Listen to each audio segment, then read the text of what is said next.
ঈদের সময় হবিগঞ্জ বাদে অন্যান্য জেলায় চলে ঈদের আনন্দ ভাগাভাগি। এইদিকে আমরা প্রাণপ্রিয় হবিগঞ্জে চলে টেডা লইয়া টানাটানি। ইরে গীতা কইতাছ তুই? রোজার মাসটা যাওয়ার পরে ওই কি এরা শরীর আলাদা একটা জোশ আইছে। আরে গত রমজান মাসে 30 দিন শয়তান বন্দি থাকার কারণে এরার টেডাফিকলটাও একটু আরামায় এসে কয়েকটা দিন রেস্টে আসলো। যেই রমজান শেষ হইছে আর শয়তান ফিরত আইছে, এরা আবার পুরানা কামে লাগিয়া বইছে।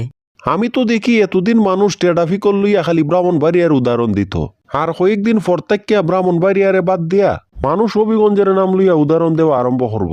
আজমিরিগঞ্জ বানিয়া চুং বাহুবল হবিগঞ্জ লাখাই এইসব টেডাফিকল লইয়া শক্তি দেখাইতে তো কেউ আর কম দেখায় না, কিন্তু এইসবের কারণে যে কতটা ক্ষতিগ্রস্ত হয় এটা কি আর মানুষ চিন্তা করে?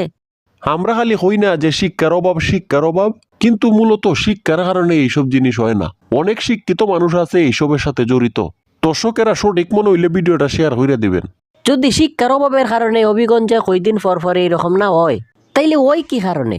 হবিগঞ্জ তো একটা সময় শান্তির জেলা হিসাবে পরিচিত আসলো। আসল কথা হইল মানুষের বিবেক বুদ্ধের অভাব। মানুষ যদি তাদের বিবেক বুদ্ধে জাগ্রত করতো, তাইলে এইসব জিনিস কইরা কিছুদিন পর খবরের শিরোনাম হইতো না। হবে যে এই জেলার মানুষের সঠিক বিবেক বুদ্ধ জাগ্রত হইব,